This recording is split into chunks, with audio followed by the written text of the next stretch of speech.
High বন্ধুরা, তোমরা সবাই কেমন আছো? আশা করি সবাই খুব ভালো আছো। আর আজকে আমি একটু সুস্থ আছি। কখন যে কি হয় তো আমি নিজেও জানি না। এখনই হয়তো ভালো আছি, একটু পরে হয়তো খারাপ। তো যাই হোক, আজকে একটা অন্যরকম ভিডিও নিয়ে আসলাম তোমাদের মাঝে। তো দেখো, স্নান করেছি, স্নান করে খেয়ে দিয়ে একটু বসেছি। আর খুব গরম পড়েছে কালকে থেকে, দেখো এসি চালিয়ে বসে আছি, এই যে শুয়েছিলাম। তো ভাবলাম ভিডিওটা করা খুব দরকার, তো তার জন্য ভিডিওটা বানাচ্ছি। তো আমার শরীর খারাপ নিয়ে অনেকের মনে অনেক প্রশ্ন, যে শরীর খারাপ তাহলে কি করে ভিডিও বানাচ্ছে, ভিডিও বানা ভিডিও বানানোর এনার্জি কি করে থাকে, শরীর খারাপ তো শুয়ে থাকছে, তো ভিডিও কেন বানাচ্ছে, এরকম নানান ধরনের প্রশ্ন নানান নানান জনের কাছে। বিশেষ করে আমার নিজেদের লোকের মানে বেশি এটা প্রশ্ন, যে শরীর খারাপ তাহলে ভিডিও বানাচ্ছে কি করে, নেচে নেচে ভিডিও বানাচ্ছে অথচ শরীর খারাপ, এটা কি মেনে নেওয়া যায়? তাদেরকে আমি বলতে চাই যে এই যে যেরকম আজকে একটু ভালো লাগছে তাই এই ভিডিওটা বানালাম, সেরকম যেদিন আমার একটু ভালো লাগে সেদিন অনেকগুলো ভিডিও বানিয়ে আমি রেখে দিই। দেখোই তো, এই যে একটা শাড়ি পরে কতগুলো ভিডিও ছাড়লাম। একই ভিডিও, মানে একই শাড়ি পরে ভিডিও ছেড়েই যাচ্ছি। তো আমি রোজ দিন তো আর ওই শাড়িটা পরছি না। তো ওই শাড়িটা পরে আমি অনেকগুলো ভিডিও করে রেখেছি, মোটামুটি 10-12টা করে ভিডিও করে রাখি। যেদিন একটু সুস্থ মনে হয়, মানে ভালো লাগে মন, যে শরীরটা একটু ভালো লাগছে, আজকে একটু ভিডিও করে নিই, তখন সেদিন আমি অনেকগুলো করে ভিডিও করে রেখে দিই। সেগুলো আস্তে আস্তে ভিডিওগুলো ছাড়ি। সত্যিই কেউ শরীর খারাপ নিয়ে মিথ্যে কথা বলবে না। আমার যা অবস্থা সে ভগবান জানে, আর আমি জানি যে আমার কি অবস্থা। তো আজকে যেরকম ভালো লাগছে একটু, সেরকম অন্য অন্য দিনও একটু যখন ভালো লাগে তখন ভিডিওগুলো করে রেখে দিই। এটা নিয়ে অনেকজনের মনে অনেক প্রশ্ন, অনেকে বলেও বলছেও, আমার নিজেদের লোকও বলছে যে শরীর খারাপ কী করে ভিডিও বানায়। সেটা স্বাভাবিক, সবার মনেই প্রশ্ন হতে পারে। কিন্তু আমি মনে করি আজকে আমার শরীর খারাপ আছে, বা 3 মাস শরীর খারাপ থাকবে, বা 6 মাস, বা 1 বছর, ঠিক আছে, 1 বছর পরও তো আমার শরীরটা ঠিক হয়ে যাবে।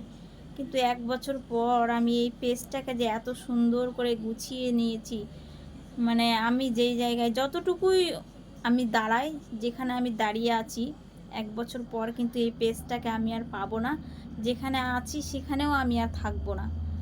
তো সেই জন্য এত শরীর খারাপের মধ্যেও আমি কিছু কিছু করে দিনে দিনে মানে ভিডিওগুলো বানিয়ে রেখে দিই, আর সেগুলো আস্তে আস্তে ছাড়ি। তো সেই সেই জায়গা আমি কিন্তু কখনোই ফিরে পাবো না। তো তার জন্য এত কষ্ট করে হলেও আমি কাজটা করছি। দেখো, সংসার করছি, সংসারে তো একদম কেউ বসে থেকে খেতে দিবে না। দিবে কি বলো? দেবে না। যতই শরীর খারাপ হোক আর যাই হোক, টুকটাক তো কাজগুলো করতেই হবে। তো যেরকম সংসারে বসে থেকে কেউ খেতে দিবে না, সংসার করতে গেলে অসুখ এটা ওটা হবে, যেরকম করতেই হবে টুকটাক, সেরকম ধরো যে এটাও একটা সংসার আমার। এই ফেসবুক প্ল্যাটফর্মটাও আমার একটা সংসার বা পরিবার বলতে পারো।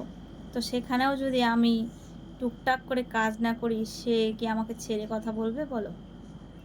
সে তো ওই ওপর থেকে নামিয়ে দেবে একদম নিচে।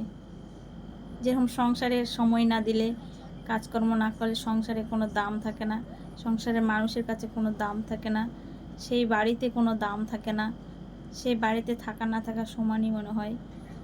যেরকম বাড়ি থেকে বের করে দিবে, অনেকের ফ্যামিলিতে আছে যে তুই থেকে কি আর না থেকে কি, সেরকম এই ফেসবুক পরিবারটাও, আমি যদি না থাকি এই পরিবারে, না টুকটাক করে কাজ করি, তাহলে কি আমাকে এখানে থাকতে দেবে? তোমরাই বলো। তো তাদেরকে আমি বলবো, এটাই হচ্ছে আমার আসল ঘটনা। আমার শরীর সত্যিই ভালো না, আর এইভাবে আমি ভিডিওগুলো করে রেখে দিই। তো প্লিজ যারা এগুলো বলছো বা আমার পেছনে বলার চেষ্টা করছো বা বলছো, তারা 2-4 দিন এসে থেকে যেও আমার বাড়িতে, তাহলে বুঝতে পারবে। তো এটাই বলার ছিল। আমি জানি আমার বন্ধুরা, ফেসবুক পরিবারে যারা আছো, তারা আমাকে কোনোদিন ভুল ভাবনি, এটা আমি বিশ্বাস করি। তবে আর সাইড সুইডে যারা নিজেদের লোক আছে, জানোই তো, নিচে নামাতে সময় লাগে না লোকেদের। এইটুকুই বলার ছিল।